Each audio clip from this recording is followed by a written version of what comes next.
Nós conversamos ao vivo com o comandante da Polícia Militar de Barra Velha, Diogo Henrique de Souza Lima Lionco, e também com a presidente da subseção, doutora Emanuele Teixeira. Está conosco junto com o companheiro Clodoaldo. Ela vai fazer o boletim de ocorrência normalmente, como sempre fazia, né? E o autor vai ser notificado em comparecer em juízo. Não mudou nada. O que não vai sujar é a ficha criminal dele. Mas ele vai receber a advertência sobre os malefícios da droga. E também isso aí vai ser regulamentado também pelo CNJ, né? A comparecer em curso socioeducativo ali sobre a questão das drogas também, né? Então, basicamente, praticamente não mudou quase nada, né? Apenas que a ficha criminal dele não vai ficar registrada esse fato do uso da droga, né? Até porque a Polícia Militar, ela não vai estar com uma balança, não vai estar com equipamento para identificar. Ela precisa levar essa pessoa para pelo menos passar por todos esses trâmites aí, né? Isso, exatamente. Basicamente, a gente aborda ali, né? Se o policial não tiver a balança ali, né? Mas tem quantidades ali que você já pela experiência, pela expertise, pelo know-how, que você já sabe que tem muito menos, uma quantidade inferior a 40 gramas, né? Ou 6 plantas fêmeas, né? E isso também, a descriminalização, que não é legalização, só vale para maconha. Se a pessoa tiver com 40 gramas de outra substância entorpecente, crack, cocaína, aí vai se responder criminalmente da mesma forma. O senhor que está no campo de frente sabe que os malacos, eles fazem de tudo para tentar ludibriar, né? E com essa questão, a gente vê aí que eles vão tentar de alguma forma enganar, né? Como é que a polícia está preparada para isso? Porque recentemente eu li, acho que foi em São Paulo, que abordaram lá um cidadão com maconha, com cigarro, mas não tinha. Tinha crack, tinha outras drogas. Ah, sim, não. Até pela rotina nossa policial, a gente já tem uma noção de se a pessoa é usuária, ou se a pessoa tem um certo conhecimento, né?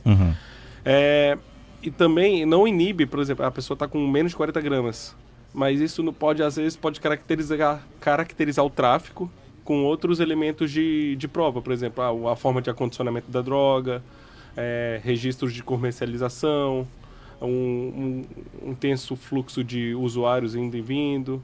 Se todos esses registro de testemunhais, então tudo isso aí favorece aí a atuação policial para que a pessoa que se auto-intitula usuário, mas que é traficante, não consiga fugir da abordagem policial. Doutora Emanuele Teixeira, quero ouvi-la também, estamos em rede nesse momento, porque há muita dúvida e eu creio que a doutora também recebe aí muitas perguntas, muitas indagações, né? A tal da fake news é danado, né? Muita gente falando, olha, agora está legalizado, agora meu filho vai na porta da escola, agora ele vai poder fumar, vai fazer... Não é nada disso. Bom dia. Bom dia, caros ouvintes. Primeiramente, eu quero agradecer a essa parceria da OAB com a Rádio Mar Azul e agradecer imensamente ao comandante da Polícia Militar, doutor Diogo Lima, que aqui se faz presente, esclarecendo a população, aos cidadãos, as dúvidas, né? E levando conhecimento. E vou fazer uma pausa para mandar um grande abraço para o melhor café de Barra Velha, o Café de Seu Joaquim, que nesse momento deve ter no mínimo... Com certeza, muita gente. Uns 10 ouvintes. Mas vamos lá. Bem como falou o doutor Diogo, não há uma legalidade. Continua sendo ilícito o uso da maconha em local público. Isso porque essa ilicitude, ela deriva do rol dos elementos que estão ali ilícitos na Anvisa. E a maconha continua. Né? Quem diz ou não o que é ilícito é o rol da Anvisa. E isso ali, ela continua. Então, essa fake news, que se eu estiver portando, fumando em lugar público, o policial, a pessoa aqui presente do comandante ou qualquer outro policial, ele pode ser combativo, porque essa permissibilidade, Clodoaldo, ela não existe. Eu não posso fumar à frente da escola, como você falou agora. O que houve, na verdade, foi uma retirada, porque antes esse cidadão, ele era levado à polícia e ele ia prestar serviço à comunidade, correto, doutor Diogo? E hoje, o Supremo Tribunal Federal, ele retirou, você não prestará mais serviço à comunidade. Mas ainda existirá a advertência, você vai ser advertido que esse ato é um ato ilícito e você vai fazer um curso para que ter ciência dessa ilicitude. Então, isso continua sendo feito. E se nessa abordagem a polícia ela verificar elementos de comercialização, elementos da traficância, o ato continua o mesmo, correto, doutor? Muito bem. Doutor Diogo, o ouvinte está aqui questionando. Com quantas gramas é considerado um usuário e com quantas gramas é considerado um traficante? Assim, é um negócio, não é uma quantia exata, né? A gente não está falando de algo cartesiano, né? A gente tem que ver o contexto, né? Tem que ver todo o contexto, faz uma entrevista prévia ali, indaga. A gente tem toda uma situação, não tem uma quantidade X é usuário, a quantidade Y é traficante. Não. O que a tese do STF foi que até 40 gramas tem uma presunção relativa de ser usuário, né? Então, mas a relativa pode ser que com outros elementos de prova ele com 40 gramas não seja usuário, seja traficante. Então é isso que a tese foi firmada do STF. Doutor, o CNJ, o Ministério da Justiça, as Secretarias de Segurança Pública, eles deixaram bem explicado isso, doutor? A gente tenta, porque foi de uma maneira muito repentina, né, jogada pela mídia. Então, vários veículos de comunicação, então cada um colocou sua opinião, entrevistou muita gente, então as informações chegam um pouco mais bagunçada, né, e pode confundir realmente, né. Mas à medida que o tempo for passando, as condutas forem adequadas, o CNJ formar resoluções internas, isso aí vai ser divulgado, isso aí a população vai acabar ficando mais ciente do seu papel como cidadão, né? Ouvinte aqui, ó, se eu for abordado, ou, por exemplo, se alguém for abordado, né, com um cigarro de maconha com 0,25, eu terei que ir para a delegacia, e se eu não quiser ir? Não tem necessidade de ir para uma situação hipotética, né? Por exemplo, a gente abordou ali, que a gente configura que ele é usuário, né, com um cigarro de maconha. A gente vai fazer o boletim e ele vai ser informado que ele vai ter que comparecer em juízo. Ele não precisa ir para a delegacia. A gente pega isso aí, depois a gente pesa essa droga e remete para a delegacia, para essa droga também ser remetida depois para o juizado especial criminal. E lá ele vai ser vai ser informado, vai ser admoestado, enfim.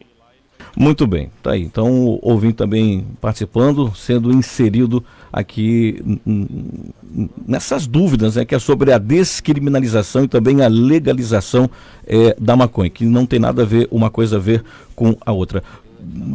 Doutora, lógico que aqui são várias as perguntas, né, sobre existe multa, não existe multa, o que acontece, enfim, pessoal perguntando. Clodoaldo, já irei responder esse questionamento. Para sanar e esclarecer melhor ao cidadão, o que aconteceu é o seguinte: no direito penal não existe uma lei que não tenha uma pena. E o artigo 28, que é esse artigo que causou essa grande polêmica que nos traz aqui, ele não tinha uma penalização, porque nós temos ali, na Lei 11.403 de 2006, nós temos nesse artigo 28 a prestação de serviço à comunidade, o curso e a advertência. Mas não existia, correto, doutor Diogo? Me corrija, por favor. Não existia uma pena. Então, o que o Supremo Tribunal Federal fez foi validar isso, ou seja, era um artigo inconstitucional. E agora, nós não temos como nós não tínhamos uma pena, nós temos administrativamente. Mas não deixou de ser ilícito. Então, tudo isso que a polícia fazia, ela vai continuar fazendo.